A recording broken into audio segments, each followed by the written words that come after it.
बौद्ध धर्म के कड़ी में दूसरा पाठ जो कि हम बताए थे। अच्छा, एक काम करते हैं, सबसे पहले बताने से अच्छा है कि पूछ लेते हैं, थोड़ा सा पिछला जो है पूछ लेते हैं। आप देखिएगा तो कैसे बताइएगा? हाँ, है ना।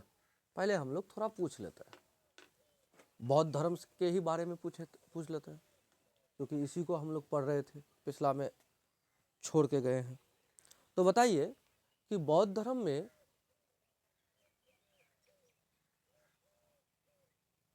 महात्मा बुद्ध के बारे में बताइए। महात्मा बुद्ध का जन्म कब हुआ था?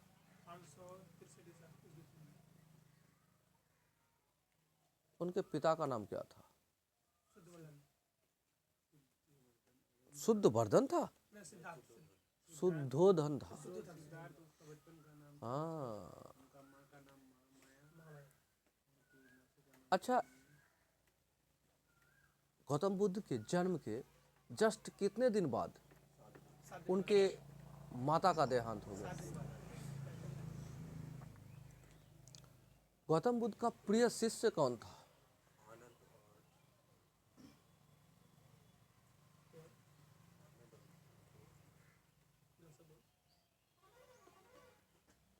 आनंद और उपाली। किसके कहने पर महिलाओं को संघ में प्रवेश दिया गया था? और महिलाओं को प्रवेश देने के बाद गौतम बुद्ध का क्या कहना था?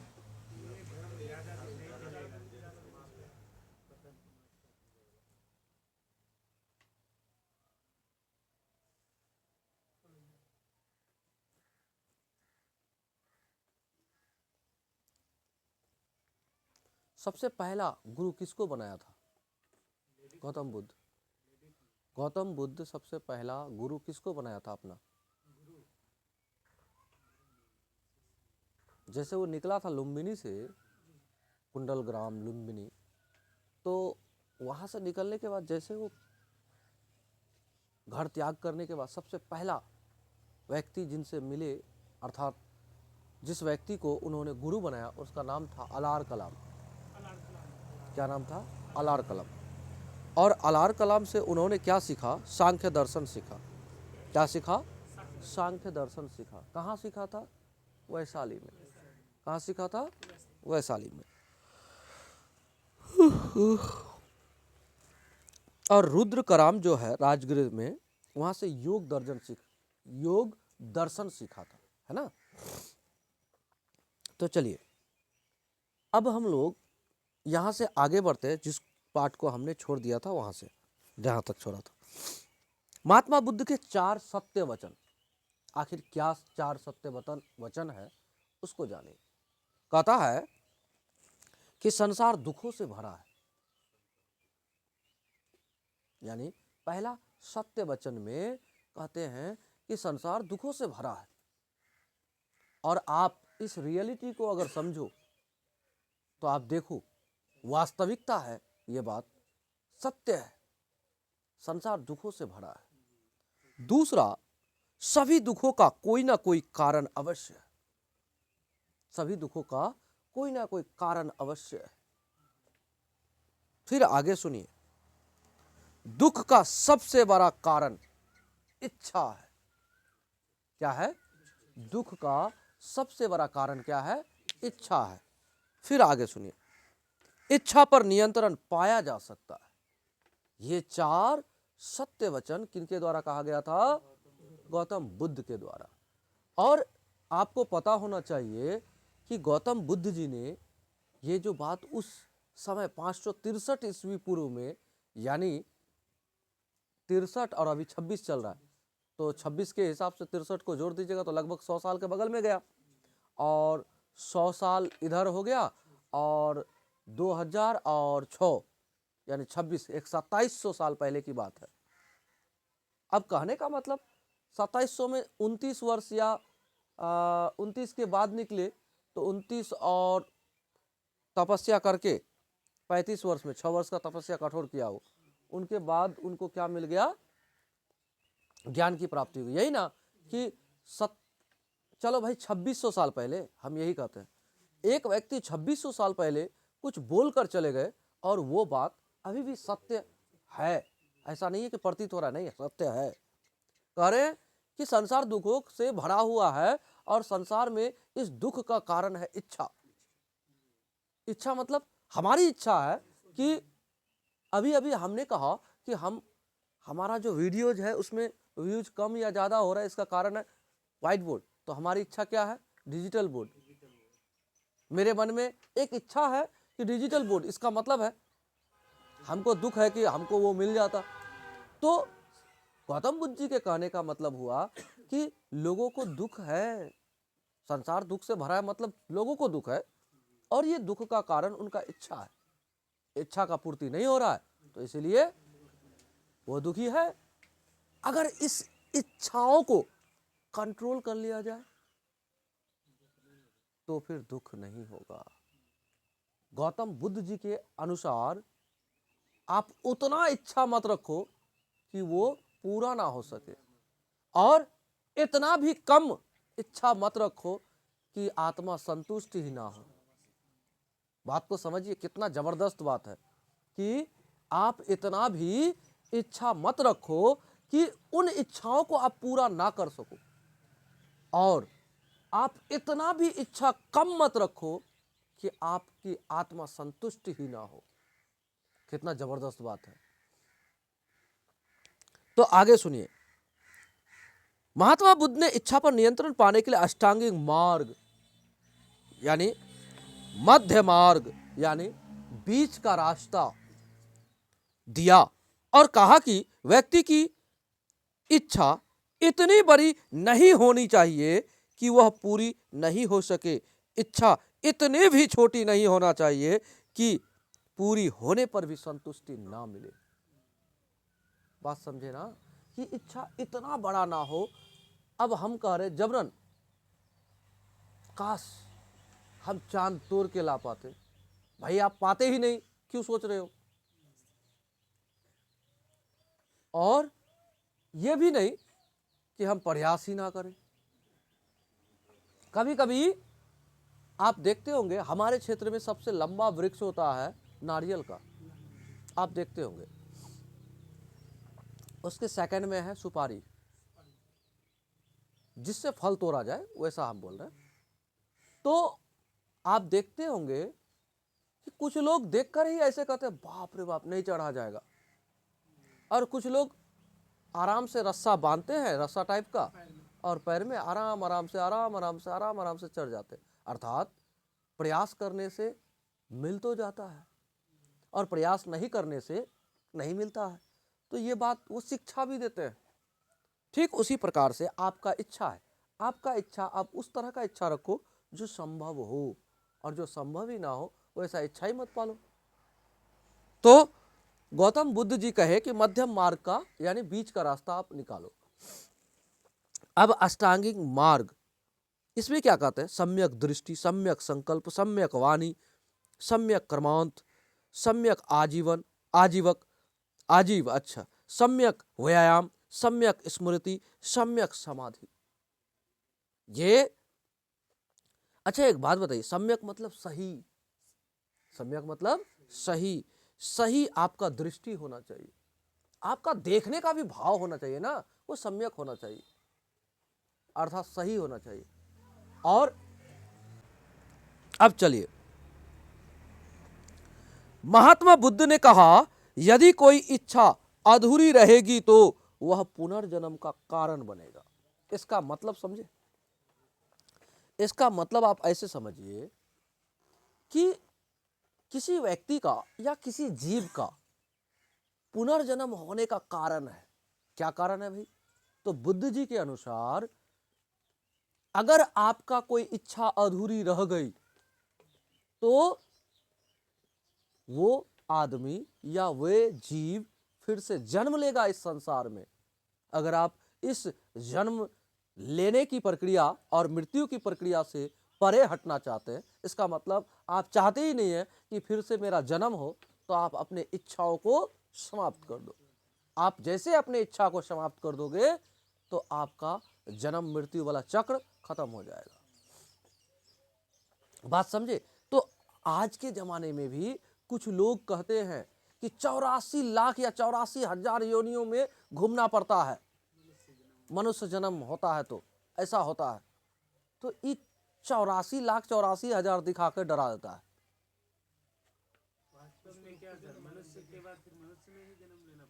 नहीं, हम आध्यात्मिक गुरु थोड़े हैं, हम नहीं है।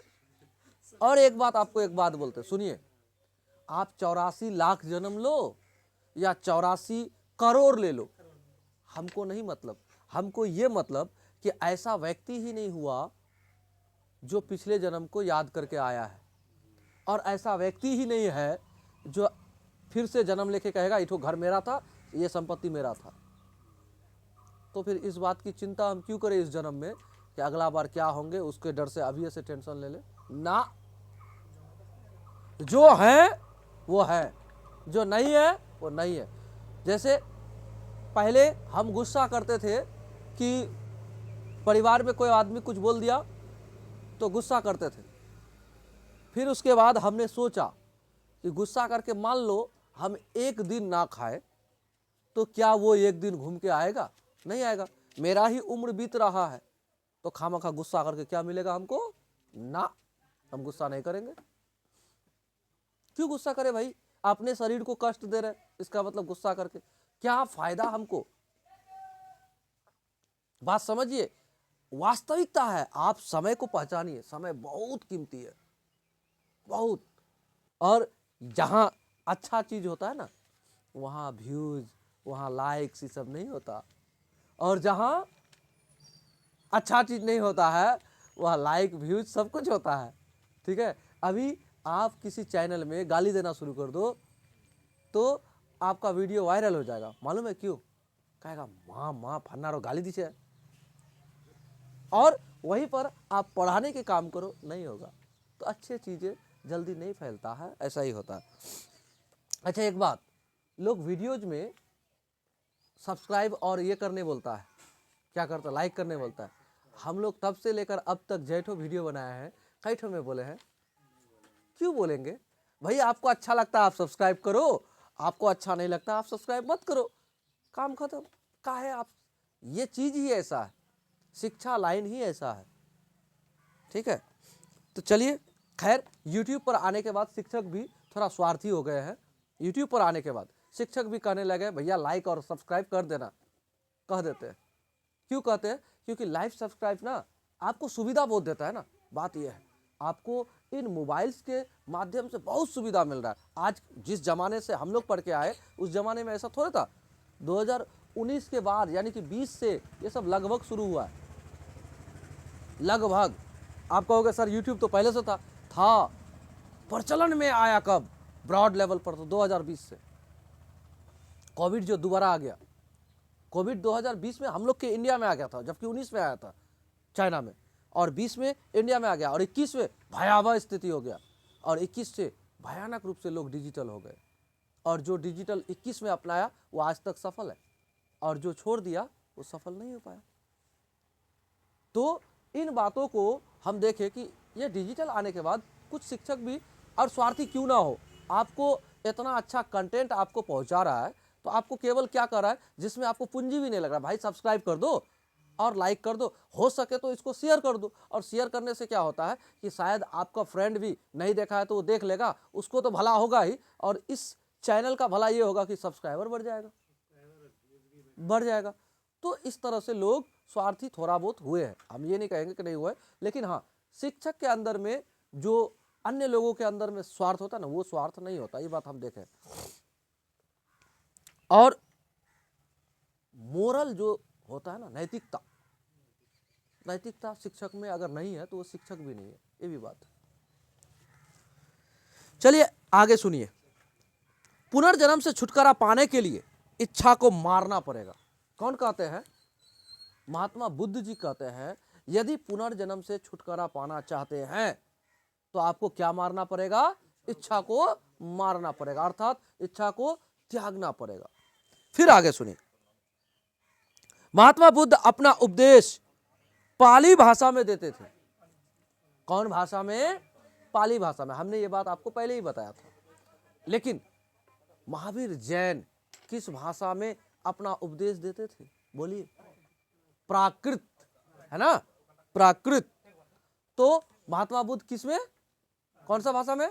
पाली। ठीक है, आगे सुनिए।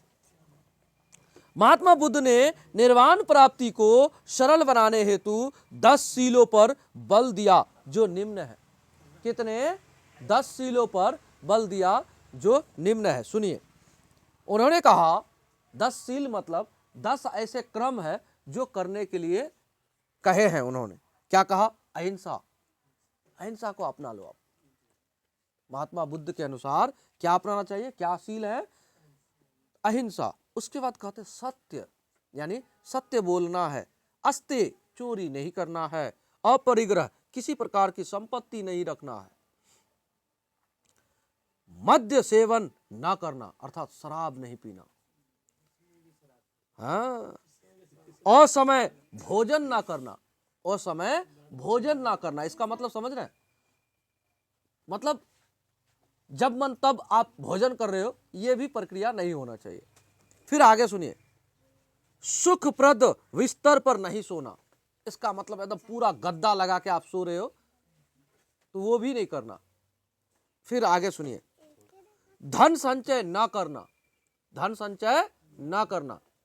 उसके बाद स्त्रियों से दूर रहना, नृत्य गान आदि से दूर रहना। ये 10 बातें यानी 10 शीलें किसका? ये 10 शील किनका है? तो आप कहोगे महात्मा बुद्ध के द्वारा कहा गया है। अब सुनिए, मगध के राजा बिंबिसार ने बुद्ध के निवास के लिए बेलूवन नामक महाविहार बनवाया। कौन सा? बेलूवन। मगध के राजा बिंबिसार ने, किसने? बिंबिसार ने। बिंबिसार क्या किया? बेलूवन में। बेलूवन में क्या बनाया जानते हैं? महाविहार बनाया।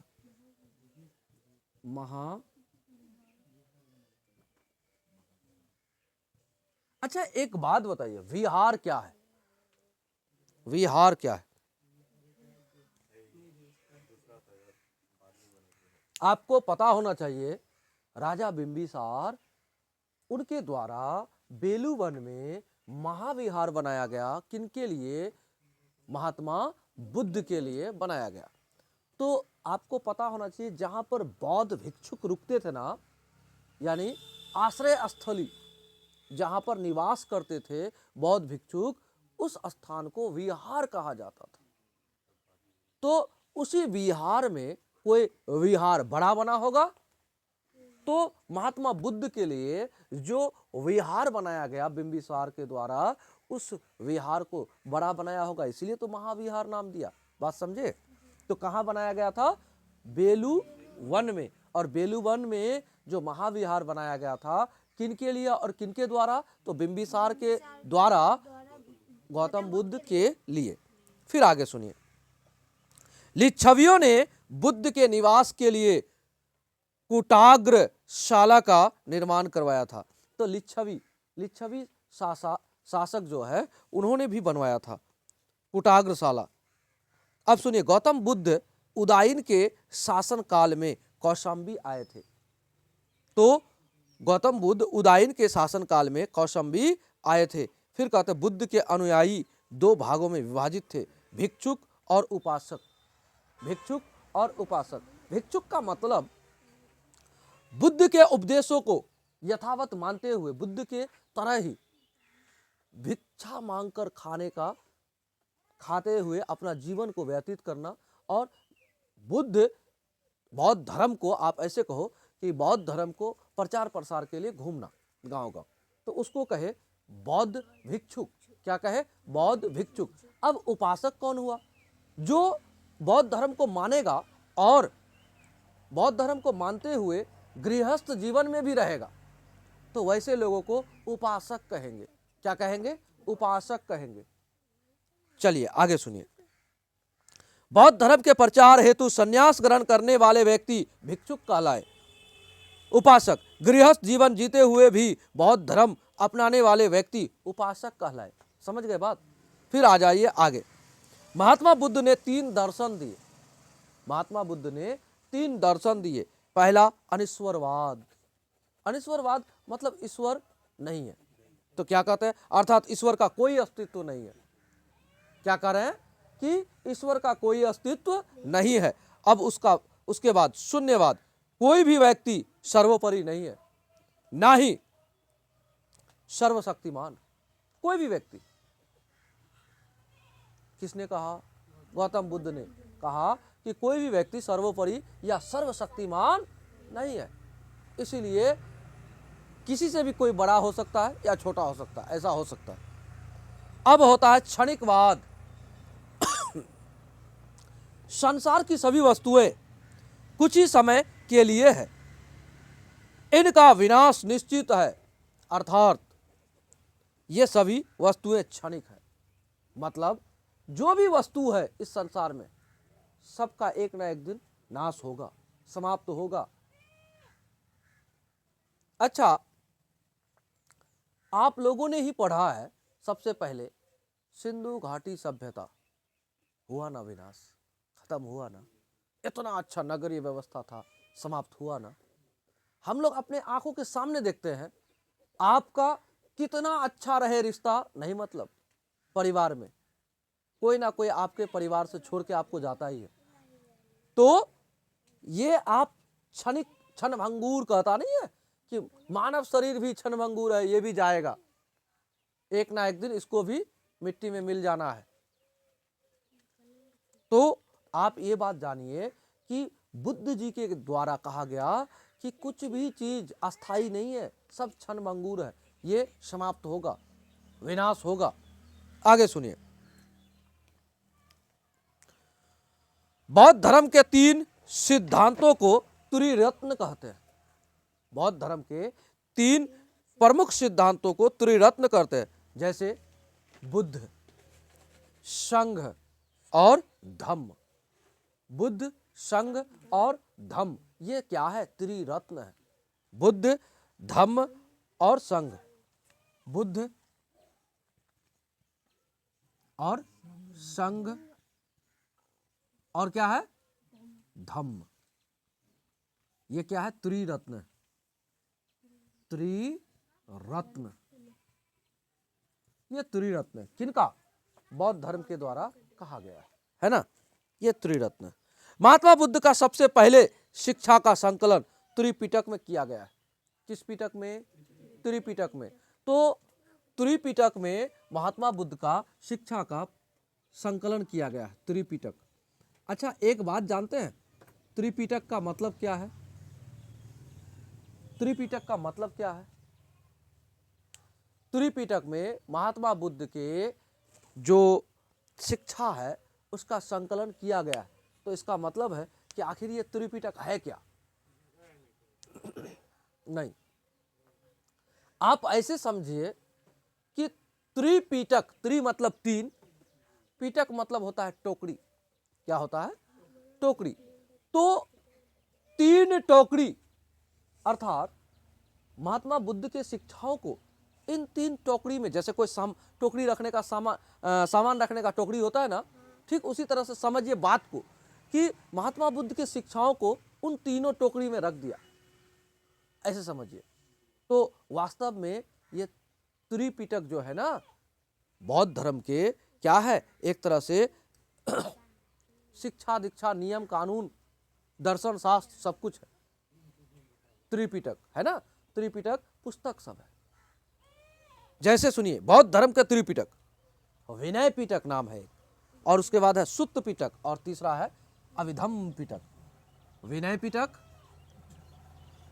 विनय पिटक, सुत्त पिटक, अभिधम्म पिटक।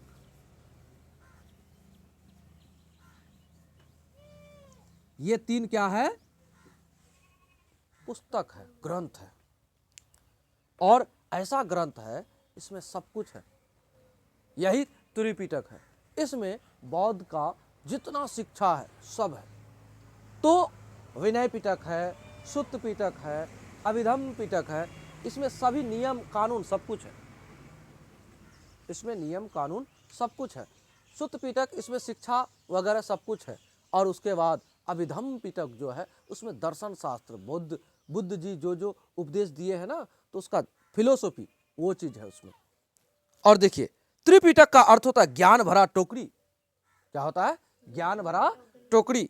फिर कहता त्रिपिटक श्रीलंका में सिंगली भाषा में लिखा गया है। इसका क्वेश्चन बनाया जा सकता है कैसे कि त्रिपिटक को श्रीलंका में किस भाषा में लिखा गया है? सिंघली। सिंघली क्या कहते हैं?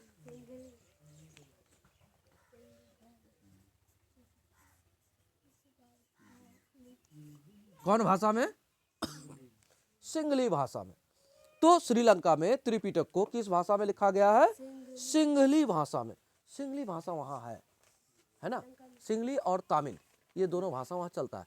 तमिल लोग बहुत ज्यादा श्रीलंका में है, तो इस कारण से वहाँ तमिल भी चलता है। और जो वहाँ के मूल निवासी है वो लोग का जो भाषा है वो सिंघली है। क्या है? सिंघली है। तो उस भाषा में भी त्रिपिटक का क्या कहता है? लिखा गया त्रिपिटक को। अब आगे सुनिए बौद्ध साहित्य। तो बौद्ध साहित्य है क्या? आप सुनिए। इन ग्रंथों का संबंध बौद्ध धर्म से है। बौद्ध साहित्य पाली भाषा में मिले हैं। जातक ग्रंथ में महात्मा बुद्ध के पूर्व जन्म की 200 कहानियां हैं। किसमें? जातक जो जातक ग्रंथ है उसमें महात्मा बुद्ध के पूर्व जन्म की 200 कहानियां हैं। ललित विस्तार में महात्मा बुद्ध की पूरी जीवनी है। किसमें है? ललित विस्तार में। अब उसके बाद दिया अंगुत्तर निकाय में 16 महाजन पद की चर्चा है। तो 16 महाजन पद वाला जो क्वेश्चन है कई बार पूछा गया है कि 16 महाजन पद की चर्चा निम्न में से किस पुस्तक में की गई है या किस ग्रंथ में की गई है? तो आप कहोगे कि किसमें? अंगुत्तर निकाय में। तो अंगुत्तर निकाय से हमने आपको बोला था कि अंगुलीमाल डाकू, अंगुलीमाल डाकू जो है उसी से आप याद रखना कि अंगुलीमाल डाकू बौद्ध धर्म से जुड़ा हुआ, और ठीक उसी प्रकार से अंगुत्तर निकाय बौद्ध धर्म से जुड़ा हुआ। अच्छा एक बात, जो व्यक्ति सीटेट देना चाहते हैं उसमें भी ये काम दे देगा। सीटेट एस्टेट में भी ये बात काम दे देगा। अब आगे सुनिए। बौद्ध धर्म की सबसे पवित्र पुस्तक त्रिपिटक है जो 3 पुस्तकों का समूह है। हमने क्या कहा? बौद्ध धर्म के 3 पुस्तक जो है पवित्र पुस्तक, तो उन तीनों पवित्र पुस्तकों का नाम है विनय पिटक, सुत्त पिटक, अभिधम्म पिटक। तो इन तीनों को एक जगह त्रिपिटक कहता है। क्या कहता है? त्रिपिटक कहता है।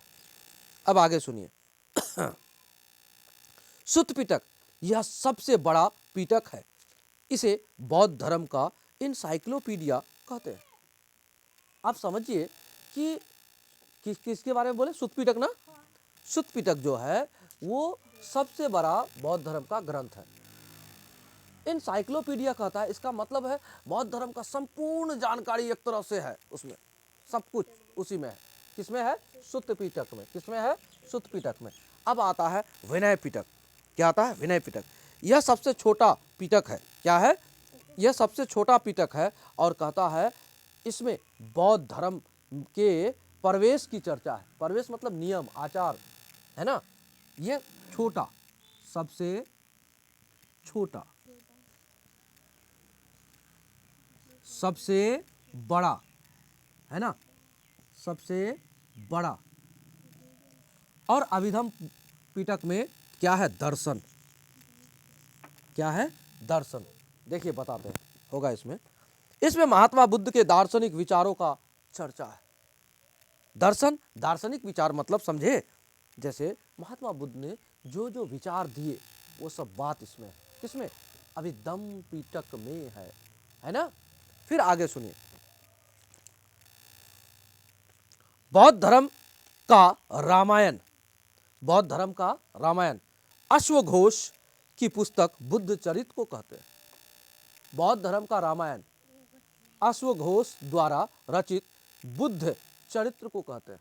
जैसे रामचरितमानस है ना, ठीक उसी प्रकार से बुद्ध चरित भी लिखा गया है। किसके द्वारा लिखा गया है? तो आप कहोगे अश्वघोष के द्वारा लिखा गया है। क्या लिखा गया? बुद्ध चरित्र। और इसमें बौद्ध धर्म का एक तरह से रामायण टाइप का लिख दिया है पूरा। तब ना धारावाहिक वगैरह बनता है, बौद्ध धर्म से भी बना है धारावाहिक टीवी में, ऐसा देखने को मिला है, हम देखें, शायद वेब सीरीज में हो लेकिन है जरूर। देखिए हमारे भारत में ना बहुत कुछ ऐसा है जानने को,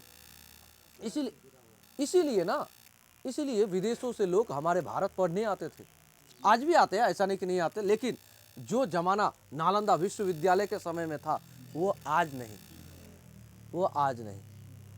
नालंदा विश्वविद्यालय के बारे में बहुत खास बातें हैं, बहुत, इसीलिए भारत में बिहार को ज्ञान का धरती कहा जाता है, और उसी ज्ञान का धरती में आज के दिन में सबसे ज़्यादा कम पढ़े लिखे लोग हैं, क्या कहिएगा। अब आगे सुनिए।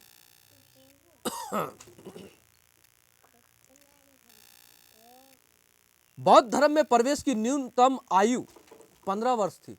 कितना था? यानी कम से कम 15 वर्ष उम्र होना चाहिए, तभी आपको बौद्ध धर्म में प्रवेश मिलेगा। समझे बात? फिर आगे सुनिए। बुद्ध अपने जीवन काल में ही संघ का प्रमुख देवदत्त को बनाना चाहते थे। क्या बनाना चाहते थे? बोलिए। संघ का प्रमुख कौन? देवदत्त को बनाना चाहते थे, है ना। सुनिए, बौद्ध धर्म में प्रवेश की न्यूनतम आयु क्या थी? 15 वर्ष।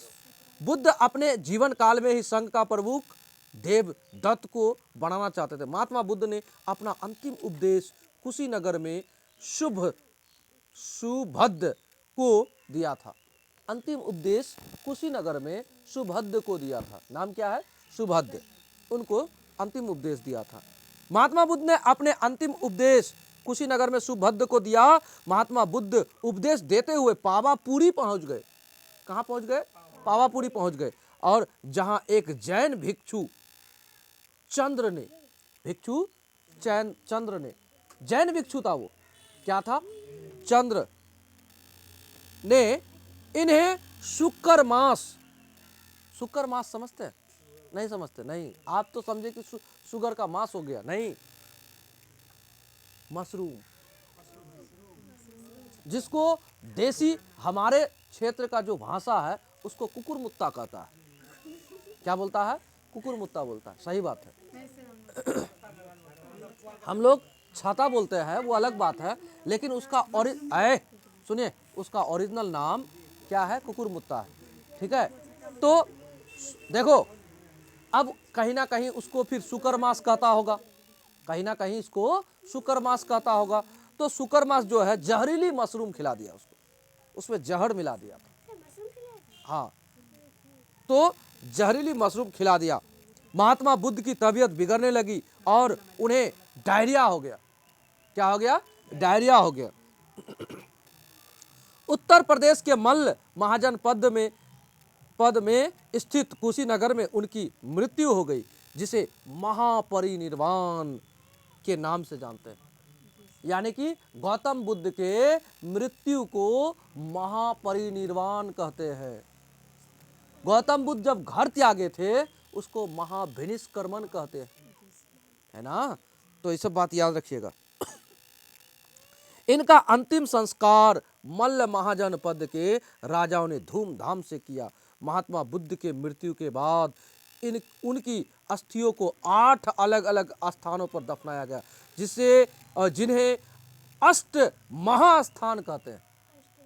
इसका मतलब ये हुआ कि महात्मा बुद्ध के मृत्यु के उपरांत उसका दाह संस्कार जो हुआ, उसके बाद उनके अस्थियों को, जो बचे हुए राख वगैरह थे, उनको लेकर 8 जगहों पर दफनाया गया।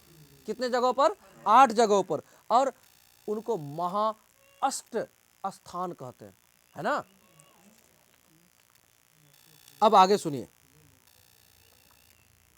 अष्ट महास्थान।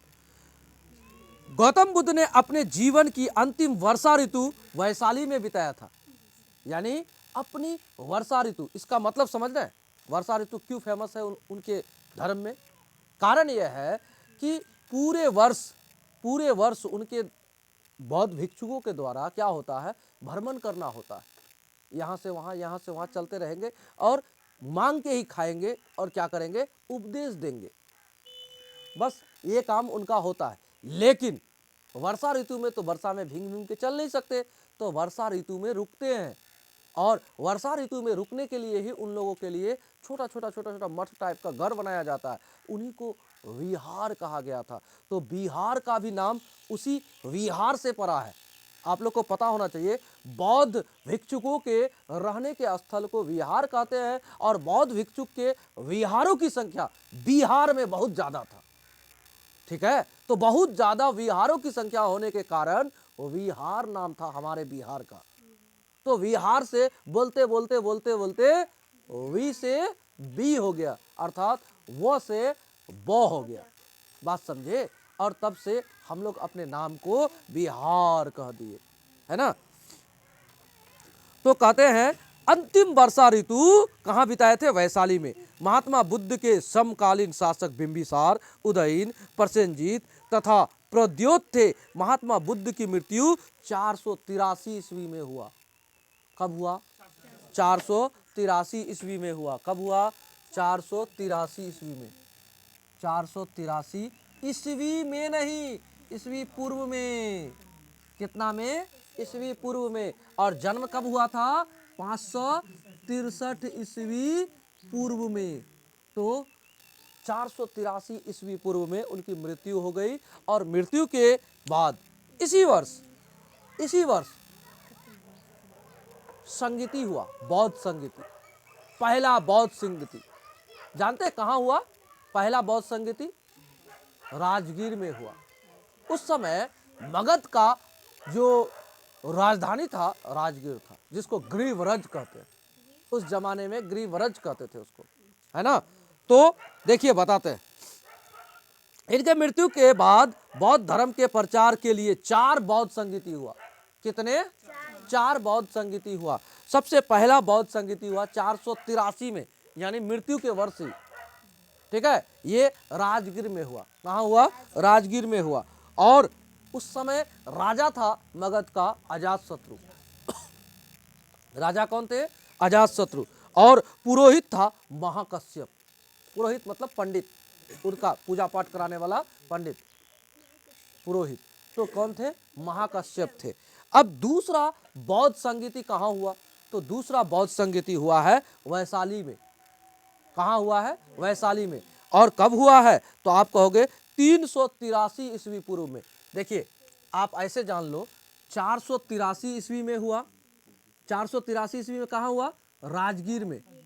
और राजगीर में हुआ तो उस समय राजा कौन था? तो आप कहोगे अजातशत्रु। क्या है? अजातशत्रु। अजातशत्रु। उसके बाद अध्यक्ष कौन थे? महाकश्यप। महाकश्यप, है ना। अच्छा, दूसरा बौद्ध संगीति कब हुआ? इससे प्रश्न रहता है, याद रखिएगा, इससे प्रश्न रहता है। यही सब जगह है जहां से क्वेश्चन पूछा जाता है। 383। अच्छा, ये 83 में क्या ईस्वी पूर्व होगा? आप लोग को याद होना चाहिए, ईस्वी पूर्व होगा। ईस्वी पूर्व, ईस्वी पूर्व।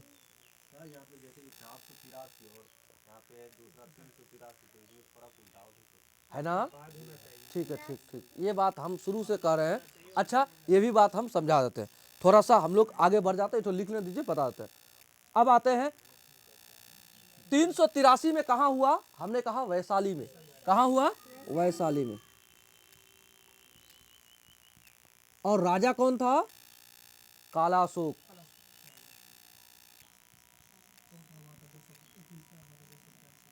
और जानते हैं इसका साब कमीर कहता है, सवा कामी बोलता है इसको। हाँ, इसमें थोड़ा सा आगे पीछे लिखा है, सवा कामी बोलता है। साब कमीर, क्या नाम दिया है? साब कमीर, है ना, लेकिन सवा कामी बोलता है। हाँ, अब दूसरा है, ये तीसरा है 255 बीसी। 255 बीसी यानी ईस्वी पूर्व। और जानते हैं कहाँ हुआ है? पाटलिपुत्र में हुआ है। कहाँ हुआ है? पाटलिपुत्र में हुआ। और जानते हैं उस समय राजा कौन थे? अशोक। और इनका अध्यक्ष कौन था? पुरोहित मोगलीपुत्तिस। मोगलीपुत्तिस,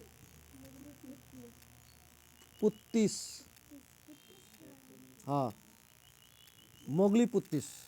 और भी कुछ है मोगलीपुत्तिस। उसके बाद है प्रथम शताब्दी 72 ईस्वी पूर्व में, ईस्वी में 72 ईस्वी में कहाँ हुआ? तो कुंडल ग्राम या कुंडल वन, कुंडल वन या फिर कुंडल ग्राम। और कनिष्क राजा था। कौन था? कनिष्क राजा था। और जानते हैं इसका जो अध्यक्ष था अश्वघोष था, नहीं वसुमित्र था। वसुमित्र अध्यक्ष था, वसुमित्र। और अश्वघोष उपाध्यक्ष था। ये था अध्यक्ष। और वसुमित्र के बाद कौन है? और भी कुछ है, अश्वघोष।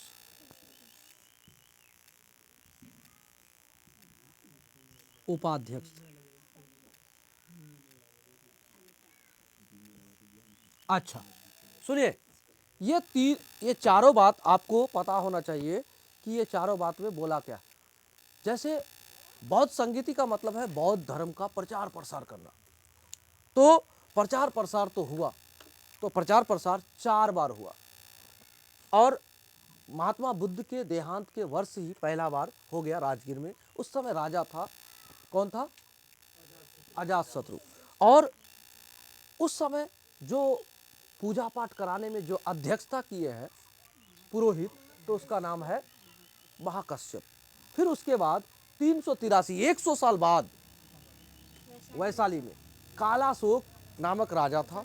हाँ, उसके बाद सबाकामी उसका अध्यक्ष था, लेकिन किताब में साब कमीर लिखा है, कोई बात नहीं, आप दोनों बात जान लो, सबाकामी बोलता है उनको।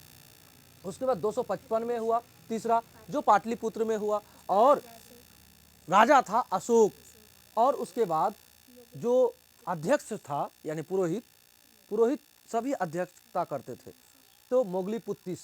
उसके बाद आता है 72 ईस्वी में, किसमें? 72 ईस्वी में। 72 ईस्वी में कहाँ हुआ?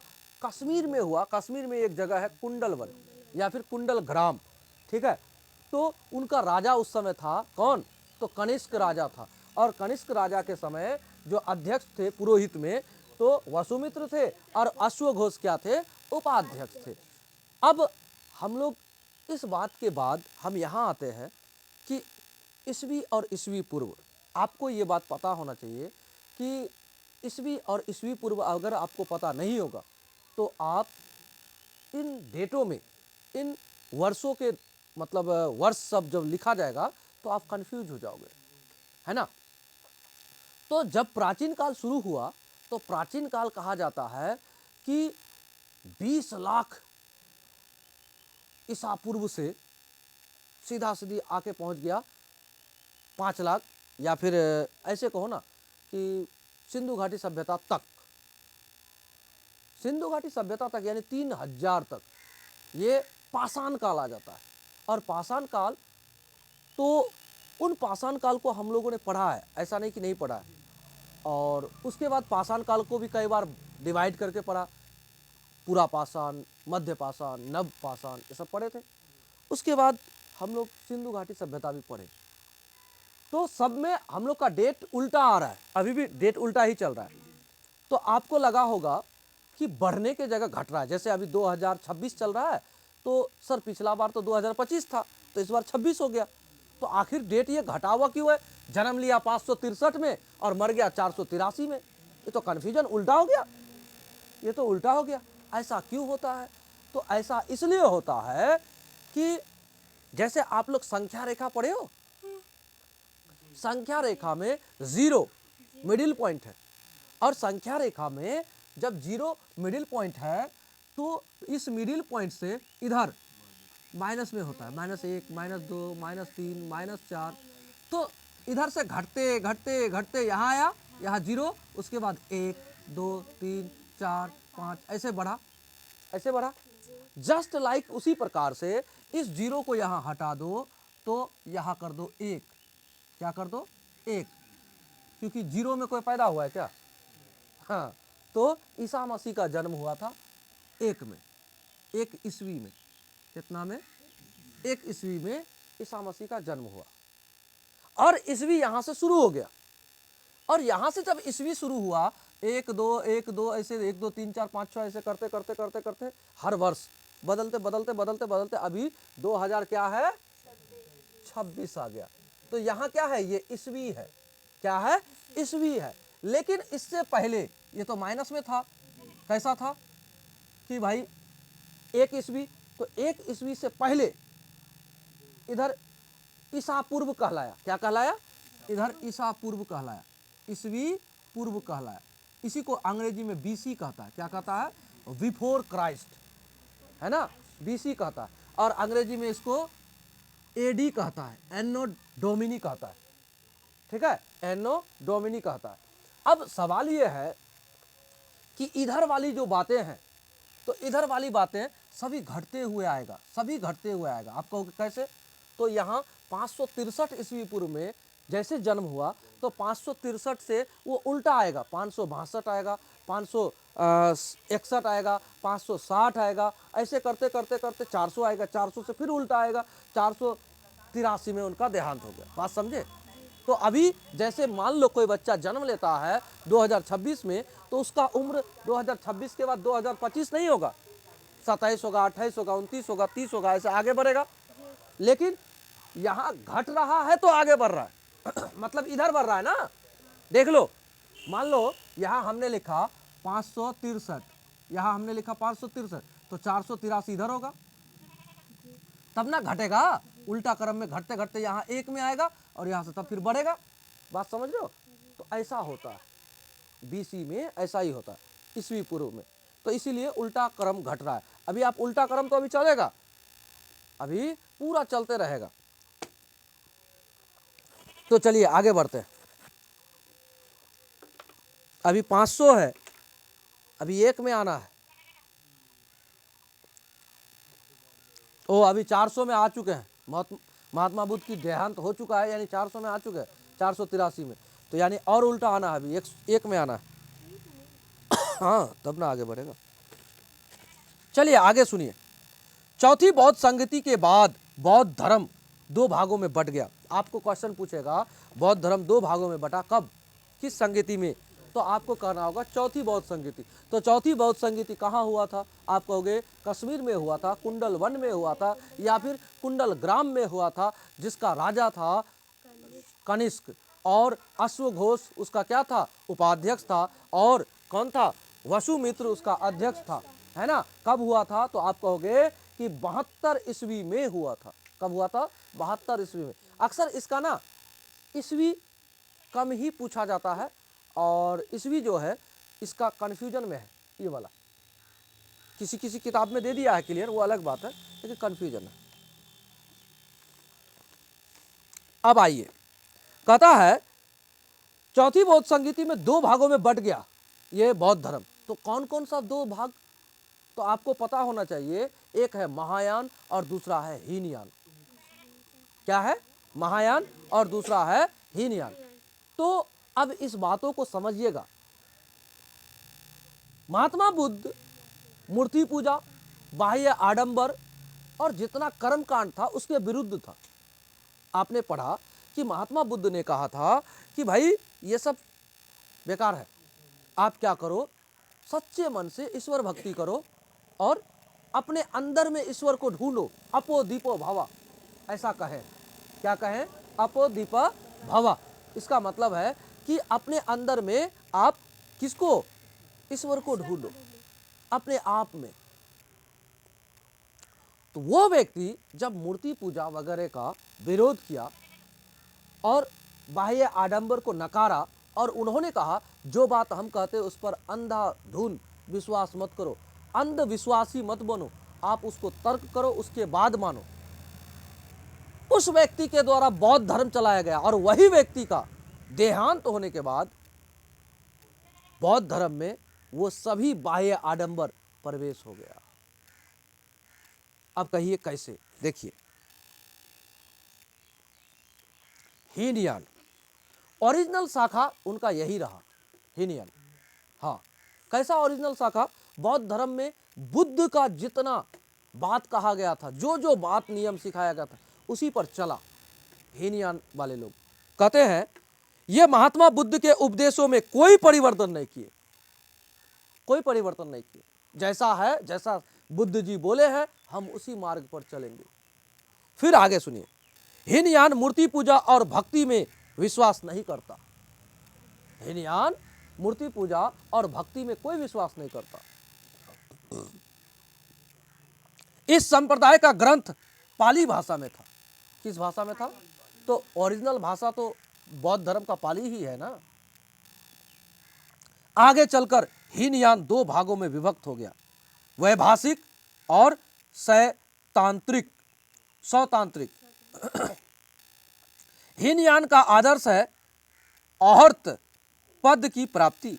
हीनयान के भारत के दक्षिणी भाग में श्रीलंका, जावा, वर्मा आदि देश में फैला है। भारत के दक्षिणी भाग में कहाँ फैला है? तो आप कहोगे कि दक्षिणी भाग में श्रीलंका, जावा, वर्मा ये सब में फैला है। हीनयान, सुनिए, हीनयान अवस्था का विशालतम एवं सर्वाधिक विकसित शल्यकृति चैत्य गृह कार्ले पुणे में स्थित है। हीनयान का सबसे बड़ा जो गृह है, शल्यकृति मतलब चट्टानों पर कृत किया हुआ चैत्य है। चैत्य मतलब पूजा स्थल है ना। वो कहाँ है? तो आप कहोगे पुणे में। कहाँ है? पुणे में है। अब आते हैं महायान। महायान, अब महायान को सुनिए, इसका दूसरा शाखा। अब इसमें क्या आ गया? बौद्ध संगीत चौथा में ये टूटा दो भाग में। तो महायान वाले अब क्या करने लगे? जो बुद्ध नहीं चाहते थे वही करने लगे। बुद्ध कहते थे मूर्ति पूजा नहीं करना है, बुद्धे को मूर्ति बना दिया, जा हाँ तोहरे पूजा करो मत। कैसे मूर्ति पूजा मना करोगे? समझे? तो सुनिए, ये महात्मा बुद्ध के उपदेशों में परिवर्तन करके उसे आधुनिक रूप दे दिए। क्या दे दिए? आधुनिक रूप दे दिए। बुद्ध को ईश्वर मानकर उनकी उपासना भी करते थे तथा मूर्ति पूजा भी करते थे। जा, वो कहते थे ये सब नहीं करना है, ये सब दिखावा है, और उसमें परिवर्तन करके भगवान बुद्ध को ही मूर्ति बना दिया और चल आप थोड़े पूजा करो। ले दी कने मूर्ति पूजा करवानी दूगो आदमी छोक ना कुछ भी करवा सके। इस संप्रदाय का ग्रंथ संस्कृत भाषा में था। किस कौन से भाषा में था?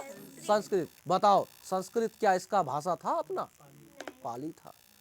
अब सोचिए, संस्कृत भी घुस गया। अर्थात जानते हैं, आपको हम सीधा सपाटा बात बोल दे, इस धर्म पर भी कब्जा हो गया उन्हीं ब्राह्मणों का, जिन ब्राह्मणों ने वैदिक धर्म में कर्मकांड चलाया था। क्योंकि इनके द्वारा बौद्ध धर्म के द्वारा उनको एक तरह से क्षति पहुंचाया गया था। तो उन क्षतियों को भरने के लिए, क्षतिपूर्ति करने के लिए उन्होंने अच्छा खासा काम कर दिया। जैसे बुद्ध जी गए तैसे अपना कब्जा जमा लिया। और सुनिए क्या करते हैं। इस संप्रदाय का ग्रंथ संस्कृत भाषा में था। महायान आगे चलकर वज्रयान शाखा में टूट गया। महायान आगे चलकर वज्रयान शाखा में टूट गया और इसमें भी तंत्र विद्या, मंत्र विद्या आ गया। हाँ, इसमें भी आ गया। और आने के बाद देखिए, आपको पहले ही कहा गया कि महात्मा बुद्ध जी कहे, आनंद के द्वारा जब कहा गया था कि स्त्री को प्रवेश कर दिया जाए, तो उनकी मासी इसमें जुड़ गई। तो इसका जरूरी थोड़ा है कि मासी के बाद और कोई महिला नहीं जुड़ेगी। तो महात्मा बुद्ध ने उसी समय कह दिया था कि ये जो हमारा धर्म है, बौद्ध धर्म, ज्यादा दिन तक नहीं चलेगा। उसका कारण महिला का प्रवेश दे दिए। तो इसका मतलब ये नहीं कि उन्होंने महिलाओं को गलत कहा ना, उन्होंने महिलाओं को गलत नहीं कहा। बौद्ध भिक्षुक की जो मानसिकता है, जो ब्रह्मचर्य रहने की जो मानसिकता है वो बिगड़ेगा आगे चल के, और ईर्ष्या आ जाएगा, या फिर धन संग्रह का कुछ ना कुछ बातें आ जाएगी। आपको पता है, आप इस बात से दुखी, खासकर लड़कियां मत होना। क्यों? क्योंकि हम जो बोलने जा रहे हैं, हमारी भी माता है, या हम भी तो किसी माता का ही संतान है ना। मेरी भी बहन है, समाज में बेटी या फिर बेटा ये होना तय है। तो आपको ये बात पता होना चाहिए, धन की लालसा अधिकांशतः महिलाओं को ज़्यादा होता है। आप ये बात पता करना, ये बात पता करना। नहीं, अच्छा एक बात बताओ बच्ची, सच्चे मन से बोलना, ये बात तकलीफ मत मानना, शायद मेरा मानना भी गलत हो सकता है। हम ये नहीं कह सकते कि हम ही सब कुछ एकदम अच्छा बोलते हैं, क्या पता मेरी मानना गलत है। हम ये कहते हैं, शादी विवाह कुछ भी हो जाए तो सबसे पहले माँ बोलती है, मोर बेटी सोनार मंटिक का दुआ हवे, काने झुमका दुआ हवे सोनार। तो सोना एक बहुमूल्य वस्तु है, और वो बहुमूल्य वस्तु जो है ना, अर्थात धन है। तो धन की प्राप्ति हेतु बेटी भी कहती है लुम्नित है, और उसकी मां सबसे विशेष जोर डालती है, अर्थात महिला। मेरा कहना यह है कि धन जो संचय करने का जो आदत है ना, महिलाओं में ज्यादा है। आज भी परिवार में अगर किसी का धन संपत्ति अगर एकत्रित होता है तो पुरुष में कम होता है इकट्ठा करने का लालसा, लेकिन महिला बचा कर रखती है। आज भी कहता है, जिस घर में महिला नहीं उस घर में तरक्की नहीं। क्यों कहता है? क्योंकि महिला धन संचय करने जानती है। बात को समझे, महिला धन संचय करती है, तो धन के प्रति लगाव, जुड़ाव महिलाओं का बहुत ज्यादा होता है। आप इस बात से दुखी मत होना आप लोग कि सर महिलाओं को टारगेट करके बोले ना, हम क्यों टारगेट करें, ये सच्चाई है, ये सब घर की बात है। ठीक है। अब एक बात, तो बौद्ध धर्म में भी जब महिलाएं आ गई ना, तो महिलाएं जो भिक्षुनी होता है, तो भिक्षु भिक्षुनी, तो दोनों जब मांगा मांगी करना शुरू किया, तो मांगने के क्रम में बुद्ध का कहना था उतना ही मांगो जितना आपको जरूरत है, और बाकी का जरूरत नहीं है तो छोड़ दो। लेकिन हुआ क्या, बौद्ध भिक्षु वो लोग धन संचय करने लगे, और इसमें बाह्य आडंबर इसमें भी आ गया, इसमें भी कर्मकांड आ गया, इसमें भी तंत्र मंत्र विद्या आ गया, जादू टोना, और जिस कारण से इसका पतन हुआ। अब सुनिए, महायान आगे चलकर वज्रयान शाखा में टूट गया। वज्रयान शाखा ही बौद्ध धर्म के विनाश का कारण बना। सुने, वज्रयान शाखा ही बौद्ध धर्म के विनाश का कारण बना। फिर सुनिए, क्योंकि इन लोगों ने मूर्ति पूजा, मद्यपान, जो नहीं बोलते थे बुद्ध जी वही करने लग गए, वैश्यावृत्ति को अपना लिया।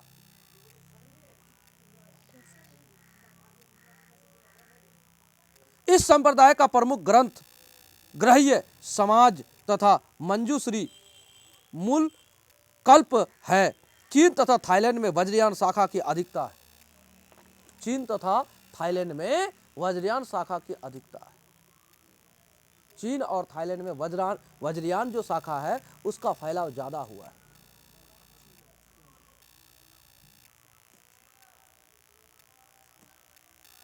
अब आगे सुनिए, बिहार में भागलपुर स्थित विक्रमशिला विश्वविद्यालय में वज्रयान शाखा की शिक्षा दी जाती थी। कहां? तो विक्रमशिला विश्वविद्यालय कहां है? भागलपुर में। विक्रमशिला नाम याद रखिएगा, भागलपुर। तो बिहार के विक्रमशिला विश्वविद्यालय में वज्रयान शाखा की शिक्षा दी जाती थी। इसे धर्मपाल ने बनवाया था। तो आपको पता होना चाहिए विक्रमशिला विश्वविद्यालय किसने बनवाया था, तो आप कहोगे धर्मपाल ने बनवाया था। किसने बनवाया था? धर्मपाल ने बनवाया था। नालंदा विश्वविद्यालय में महायान की शिक्षा दी जाती थी। नालंदा विश्वविद्यालय में महायान की शिक्षा दी जाती थी, जिसके संस्थापक कुमार गुप्त थे।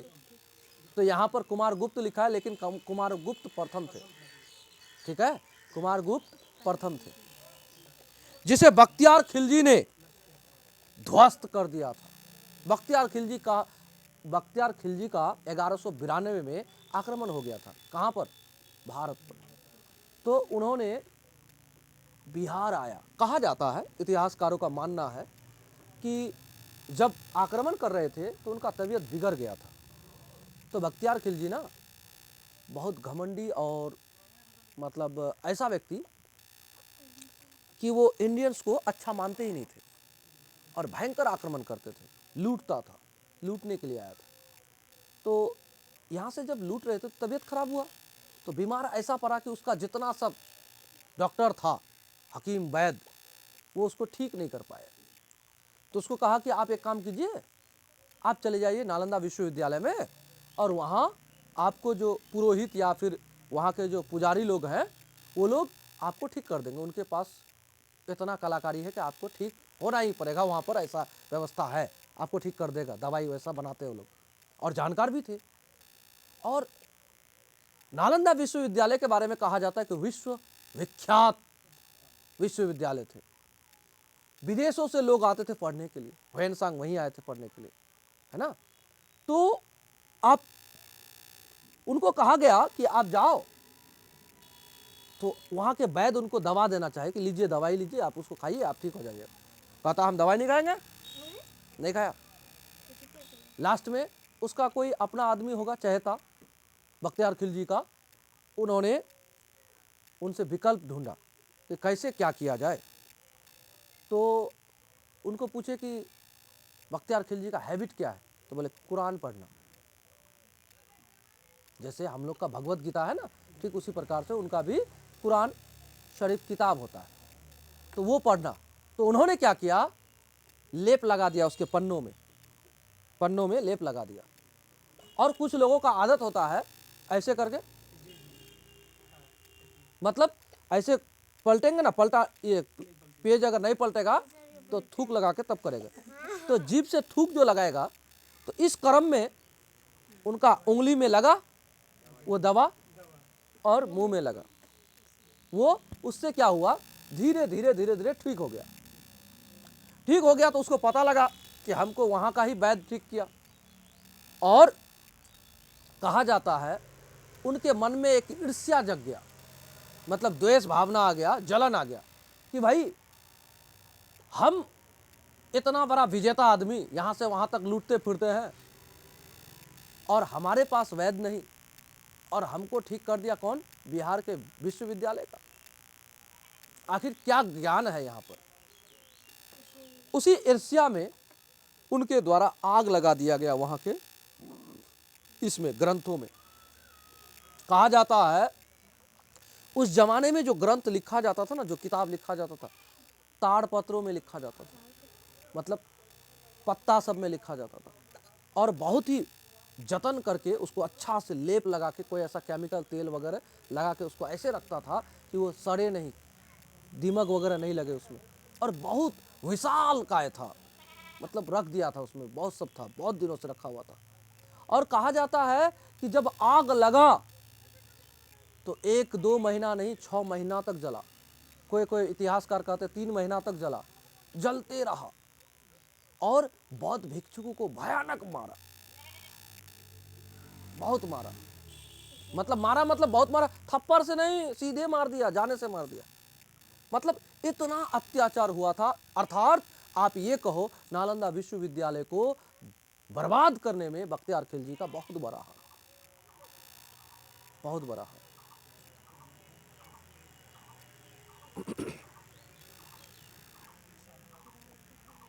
चलिए आगे सुनिए। जिसे बख्तियार खिलजी ने ध्वस्त कर दिया। ओदंतपुरी विश्वविद्यालय बौद्ध धर्म के महायान से संबंधित हैं, जिसके संस्थापक गोपाल हैं। चलिए सुनिए। ओदंतपुरी विश्वविद्यालय बौद्ध धर्म के महायान से संबंधित है जिसके संस्थापक गोपाल हैं। तो गोपाल एक राजा है जो पाल वंश के राजा हैं, उनके द्वारा ओदंतपुरी महाविद्यालय का निर्माण कराया गया। यह भी महायान शाखा, बौद्ध धर्म के महायान शाखा से संबंधित है। अब सुनिए, कान्हेरी की शैल्यकृत गुफा में 11 सिर और 4 भुजाओं के बोधिसत्व का अंकन मिलता है। सारनाथ की भूमि स्पर्श मुद्रा वाले बुद्ध की प्रतिमा गुप्त काल में बनाई गई है। आपको एक बात और क्लियर कर दें कि मूर्तियों का जो निर्माण, तो आपको पता है कि उस जमाने से हो रहा है जिस जमाने से हम सिंधु घाटी पढ़ रहे हैं, मूर्ति मिला है। और गुप्त काल में बुद्ध की मूर्ति बहुत ज्यादा बना, बुद्ध की नहीं, सॉरी, इसका मतलब मूर्ति और मंदिर का निर्माण बुद्ध काल में बहुत ज्यादा हुआ है, ये कह रहे हैं। तो कहता है गुप्त काल में स्पर्श मुद्रा वाले बुद्ध की प्रतिमा बनाई गई। बुद्ध की खड़ी प्रतिमा कुषाण काल में बनाई गई और गौतम बुद्ध को देवता का स्थान कनिष्क के समय दिया गया। कनिष्क के समय क्या कहा गया कि गौतम बुद्ध क्या है, देवता है। ठीक है, अब आगे सुनिए। भारत में सबसे पहले जिस मानव प्रतिमा की पूजा किया गया वह बुद्ध की प्रतिमा थी। जिस मनुष्य की अगर पूजा किया गया, पहला व्यक्ति जो मानव है और उसका प्रतिमा बना के पूजा किया गया, तो वो पहला व्यक्ति कौन बने, गौतम बुद्ध बने। समझे? अब आगे सुनिए। इसी के साथ मूर्ति पूजा का नींव रखी गई। इसका मतलब समझे, इसी के साथ मूर्ति पूजा का नींव हमारे यहाँ रखी गई, मतलब शुरू हो गया। तब से हमारे यहाँ मूर्ति पूजा हो रहा है। अब कहिएगा सर उससे पहले भी तो मूर्ति मिला था, लेकिन मूर्ति पूजा नहीं हो रहा था। बात समझे? तो हमारे इंडिया में बुद्ध के प्रतिमा का पूजन सर्वप्रथम हुआ मानव का। मानवों में कोई ऐसा मानव जो मानव जीवन बिताने के बाद जब चले गए, तो उनके प्रतिमा को बनाकर उनका पूजा किया जाना पहली बार अगर शुरू हुआ तो भारत में बुद्ध से ही शुरू हुआ था। बुद्ध की 80 फुट की प्रतिमा जो बोध गया में है, उसे जापानियों द्वारा निर्मित किया गया है।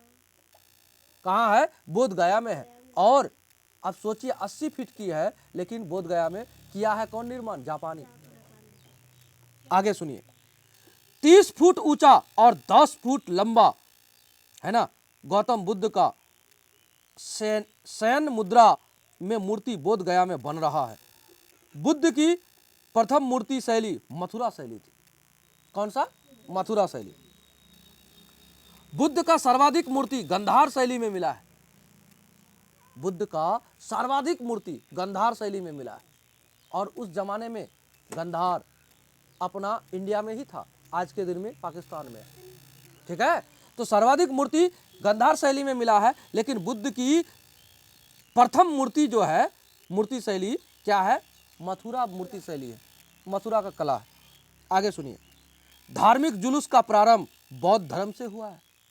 धार्मिक जुलूस जो निकलता है आज के दिन में, आप देखते होंगे जुलूस निकलता, रैली, ये शुरू कहां से हुआ है? बौद्ध धर्म से हुआ है।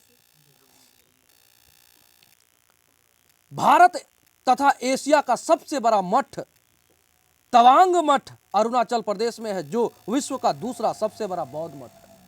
तवांग मठ अरुणाचल प्रदेश में है, जो विश्व का सबसे बड़ा मठ है।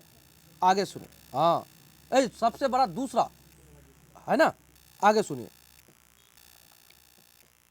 भारत में पहला हुआ, हाँ, लेकिन विश्व का दूसरा। विश्व का सबसे बड़ा बौद्ध मठ पोतला महल लहासा तिब्बत में। तो विश्व का सबसे बड़ा मठ जो है बौद्ध मठ, वो कहाँ है? तिब्बत में है ना, तिब्बत में है। अब आगे सुनिए। बौद्ध धर्म का शब्दकोश यानी डिक्शनरी महाभाष्य सूत्र को कहा जाता है। किसको कहा जाता है? महाभाष्य सूत्र को कहा जाता है, बौद्ध धर्म का डिक्शनरी या फिर शब्दकोश। आगे सुनिए। बौद्ध धर्म को अपनाने वाले शासक अशोक, कनिष्क, महायान यानी महायान शाखा को माना था, नागार्जुन, अश्वघोष, वसुमित्र थे। अशोक बौद्ध धर्म के प्रचार प्रसार के लिए अपने पुत्र महेंद्र तथा पुत्री संघमित्रा को श्रीलंका भेजा था। अशोक ने इस धर्म का प्रचार प्रसार करने के लिए अपने पुत्र और पुत्री दोनों को प्रचार में लगा दिया था, और ऐसे बहुत सारे लोगों को प्रचार में लगाया था। और कहा जाता है अशोक के काल में ही ये धर्म एशिया के विभिन्न देशों तक फैल गया, बहुत प्रचार प्रसार कराया हो। तो इस तरह से बौद्ध धर्म का लगभग ये भी पाठ समाप्त हुआ। बाकी आगे है बौद्ध धर्म से जुड़ी चिन्ह, बौद्ध धर्म तथा जैन धर्म में समानता, बौद्ध धर्म तथा जैन धर्म में अंतर, फिर बौद्ध धर्म के लोकप्रिय होने का कारण, और उसके बाद जैन धर्म तथा बौद्ध धर्म दोनों के पिछड़ने का कारण। ये सभी मेन पॉइंट्स है जिसको हम लोग कल चर्चा करेंगे, है ना।